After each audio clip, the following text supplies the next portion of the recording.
Good afternoon, ladies and gentlemen. Welcome back to another episode here on African Confessions. The following story that you're going to be listening to, it was sent to me by one of our admins, and the message reads like this. Brother Nashi, please keep me as anonymous, and here is my confession. We are living in the end times. I thought I had seen it all, but this was on a higher level. Yes, indeed, I thought that I had seen it all. Slay queens eating human poo in Dubai, same-sex marriages, snakes that spit out money, to mention just but a few. I was sad that the Druze were leaving. They had found better opportunities in Europe. They had also said that they could not keep up with the high crime rate that was here in South Africa, from the carjackings, the guns, as well as the robberies. They just did not feel safe at all. The Druze had given me a retirement package, and I was building back a home in Malawi. My house was nearly complete, so them relocating had been a huge blow on my pocket. But I was determined that I would finish the house come what may. This is what I told myself. I needed to finish the house just for my kids. In case anything will ever happen to me, they'll have a place to call their mother's house in case things went south for them. I began looking for a job everywhere. The Druze had written a good reference for me, and I wrote the resumes to no avail. Some people found me overqualified. The Druze had made sure that I had qualifications in areas such as nanny, dog minding, domestic work, to mention but just a few. Some people said that because of how good my resume was, they could not afford me at all, but that did not dent my efforts. I kept on looking, and I kept on searching, and I kept on telling myself that one day I was going to get a job. I even had my friends use their extensive networks for me, until one day a stroke of luck came. Sue had heard that there was someone who was looking for a pet minder. That was easy. The Druze had a dog named Nancy, whom I was quite fond of. She was a trained dog and did not shed. Besides, no one really knew that she was around unless she wanted to relieve herself or wanted food. So this pet minding job will not be an issue for me.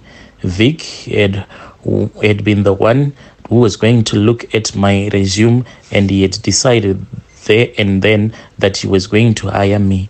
My references had been checked out, and he said that I would start the following day.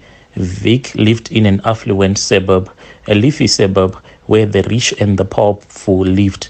The first time that he showed me around the house, he told me that I should not bother myself very much because the house was always clean. If it needed some cleaning up, I will do it twice a week, and then he was going to pay me extra for that. My main job was not there to do the house maintenance, but to look after his dog, whom I will call Peggy. I was shown to the servant quarters, and he outlined the do's and the don'ts concerning Peggy. No chocolates, no onions in dog food. Should I be walking the dog, I must ensure that other dogs do not come near her.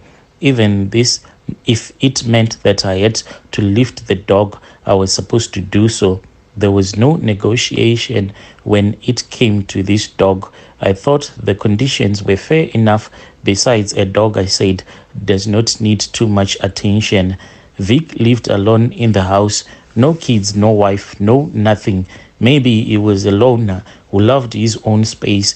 Even relatives who came now and then would have to book before coming so that they do not disturb his peace. I wondered what sort of a person Vic was, but the Druze had taught me to mind my business at all costs. So whether he was an introvert or a loner, or maybe he did not want people around him, it was none of my concern, each to their own. However, I noticed that Vic was very fond of this dog, too fond to the extent that it went beyond it went beyond human affection for animals. Peggy lived what we can say was a soft life. I thought that should Peggy pass on one day, Vic will be besides himself with sorrow. I had the veterinary's doctor's number on standby, and the dog went for manicures and pedicures and massages, and the dog will be taken to a lot of places. Yes, massages. I just could not understand how wealthy people think.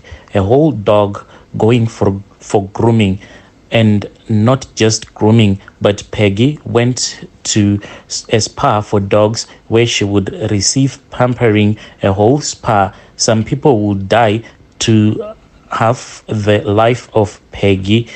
Looking after Peggy was not too much of a work, just that Peggy was one spoiled dog. Vink went out of his way to make sure that Peggy was well taken care of.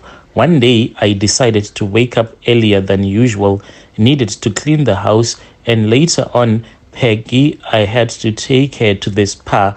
I had told Vic that I will be cleaning the house twice per week. The money, of course, came in handy. My building project was coming up nicely. I was just waiting to start on the interiors. Vic had given me my set of keys for easy access into the house. Besides, being honest was my middle name. I usually started on the ground floor, but on this particular day, I had decided to start on the top floor, going to the ground floor. Vic had always commented that I walked noiselessly like a cat. I have always laughed at this compliment. Well, I had commented that my mother disliked people who walked dragging their feet, making noise, so we were taught to walk properly from a very young age. Then I heard strange sounds coming from Vic's bedroom, too strange that I decided to go and to have a look. Yes, there was heavy breathing, deep breathing. Maybe Vic was sick. Maybe Vic was not feeling well, I said to myself, and he needed to be taken to the emergency room. The door was wide open. Besides, he was not expecting me to be up at this hour. It was too early for me to start work. What I saw up to today, I have no words to explain. What I saw shocked me to the core. Vic was busy with Peggy. When I say busy, I mean like busy, busy, busy. He was being intimate with the dog. What has this world come to? Honestly, even in the Bible, it is forbidden to be intimate with an animal. It made sense why Vic did not have any kids or a wife. Peggy was his wife, but as I am writing this, it sounds so wrong. It is so unnatural. I had never even imagined that a human being with a dog making love. To me, it is just disgusting. I began taking a step backwards, leaving the disgusting scene. I had seen enough. As I was about to exit the door, my arm accidentally came across a glass of water, and it crashed heavily on the floor. Vic was caught unaware, and he was startled. I knew that he was angry. I knew he knew that I knew. His eyes were now shot red. He was baying for blood, my blood. This was a secret he was going to keep for life, even if it meant killing me in the process. I had to think on my feet. One thing I knew I had was the element of surprise. I had caught him unaware and naked, of course. I ran as fast as my legs would carry me. I knew I had to change the access code in the lounge before he locked me in the house on the yard. I bolted and made my way downstairs and locked the connecting door from the top floor to the ground floor. This would buy me some time. I changed the access codes as quickly as I could. Vic had given me the codes when I had started working for him. I ran to the front door and locked the door from the outside and put an iron bar. I did the same on the kitchen door, and I put a hole on it. At least this would buy me some time, and had the gate remote in my apron. I quickly ran to my quarters and grabbed my backpack, towel, passport, and the money that was underneath the mattress. It was not too much because I would send some home to the kids as well as for my building project. I had Peggy barking loudly and Vic shouting on top of his voice, swearing that he was going to kill me. I ran to the gate and opened it and ran as fast as my legs could carry me. There was no turning back. I found a church and I hid in there. I would be safe in the house of the Lord. I knew that there was going to be a manhunt for me. Vic had the resources to pull off the manhunt. I spent the whole night in the church, and the following morning my face was splattered all over the front pages. I was now a wanted person. Vic had lied to the papers that I had stolen from him, and there was a bounty on my head, dead or alive. I had came across this information when I went to look for food. Oh no, this cannot be good. Vic will soon find me and I'll be history. I needed to go back to church as quickly as possible. I quickly paid for my food and dashed to the church. When I arrived back at the church, the priest was inside the changing room. I did not know what to do, whether to run back or to stay still. I could not trust anyone at this moment, for Vic had deep pockets enough to entice even the unwilling. The priest looked at me, and I knew instantly that he had recognized me. I felt a liquid in between my legs, and I knew that I had peed on myself. The priest gave me one look like he understood, and he mentioned for me to sit down. I explained my background to him, how I had come to work for Vic, what I had seen that made Vic to put a bounty on my head, how he had lied to the papers so that when I am found, he would finish me off. The priest listened attentively, never interrupting me. After I had done explaining my story, the priest said that he understood. He then asked me what I wanted to do. I told him that I wanted to go back to my own country. There was no point to stay in this country any longer. I even knew clearing my name was not a priority at the moment, as my life was in danger. Besides, no one will believe that I had seen a whole human being intimate with a dog, and by the look of things, it looked like it was not the first time. Both the dog and Vic, they were relaxed. The priest said that he would help me and that I should put still in the church and not to go outside. He had assured me that the space I was in was his private changing room, and he usually did not lock it, for nobody ever came in there. He said he would be back the following day. That had meant 3 days in hiding. The following day, the priest father came back and said that he was organizing for my grand escape. He brought in some toiletries and commanded that I should shave my head to be able to escape. I would have to have the perfect disguise, dress up as a man, look like a man, and talk like a man. He even explained that there were posters everywhere with my pictures splattered all over them. But why was Vic doing this to me? I had been a great help to him all this while.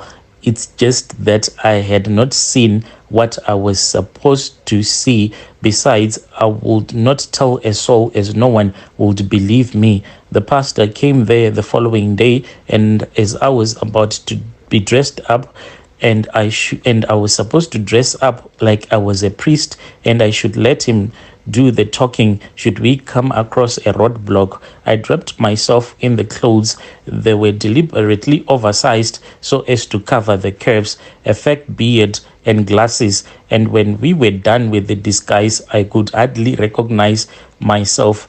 Pastor Way said we should move in broad daylight, as moving at night would arouse suspicion. He had told me to maintain my composure at all the times, that it was important for the mission to be a success. We used his car, and he said he should take me to the border himself. We came across a police roadblock, and the pastor had explained that I did not understand English. I was coming from a French-speaking country, and him and I were going to be missionaries in the remote areas. The police let us go and wished us luck in our missionary activities. I crossed the border and I am now safe back home. I am forever grateful to that pastor for going over and beyond in making sure that I escaped. Leviticus 18 verse 23, you shall not lie with an animal and so make yourself unclean with it. Neither shall a woman give herself to an animal and lie with it, because it is a perversion. Dear listeners, right there was a message that was sent to me by one of our dear sisters, and it was forwarded to me by our admin. Strange things do happen in this world. This reminds me of this other story about this other brother who once sent me a message who said that he had his passport as well as his driver's license posted on this other South African trucking group. He said the boss said that he had stolen the truck, but what he had done in fact is that when the truck started talking whilst he was driving this truck, the truck started talking in isiZulu. Then he parked the truck by the side of the road and it continued talking when it was saying that I am tired, I am tired, I am being overworked. Each and every day, I am always on the road. Please give me rest. Why don't you give me rest? The taxis, they get their rest. Don't they sleep? Why am I always on the road? So this guy, when he said that he had that the truck was speaking, he then got off from the truck. He thought that he was the one who was losing his mind. He thought that maybe back home in Zim, there were people that were actually bewitching him because his boss was giving him a lot of money. He said that the boss per month was giving him 28,000 rands a month, even though he was not doing this cross-border driving. He was just a local trucker, but he was earning all of this money. Some of the guys that he was working with, they were earning somewhere around 12,000 rands. He was the one who was the highest paid. So he thought that since he was a mechanic, whenever the truck will get stuck by the side of the road, then he will fix the truck. He thought maybe this was the reason as to why the boss was giving him extra pay. But when he had the truck talking, that was when he got scared. He called the boss. When he called the boss said that he was going to be on his way coming to that place where he had parked the truck. So he got back into the truck, and when he got back into the truck, that was when he had a dream. He saw everything what his boss did. He said that his boss, he had one of his daughters who is a crippled girl who is always on her wheelchair. He said that he followed the boss as he was going upstairs. The boss went into his daughter's spare bedroom and he started doing some rituals. After that, he stripped himself naked and he went and he slept on top of that small girl who is crippled and continued with the rituals. And these are the rituals that give his boss the money. The truck even said that it used to be a human being, meaning that when the truck was bought, there was also a ritual. It seems as if there was someone who was killed soon after this truck had been bought. Then the blood of that person who was murdered was then used on that truck. That is why the spirit of that person that was murdered was complaining, saying that I do not rest 24/7. I am always on the road. When he woke up and the boss called him, the boss at that time told him that it was about 20 kilometers or so just before the place where he was at. When he woke up, that was when he heard the voice telling him to run if he still wanted to live. This man said that I just forgot everything in the truck. and I ran for my life. So the boss, when he arrived at that place where he had left the truck and everything, he then took his particulars, like the documents, the passport and the license, and posted it on Facebook and said that this man tried to run away with my truck. But what had happened was that this man said that he had the truck talking in isiZulu, saying that I am tired, I want to rest. The taxis, they rest. Why do I not rest? I do not get any rest at all. So that was another story that so this is another story that I once received on Facebook. Strange things do happen in this world.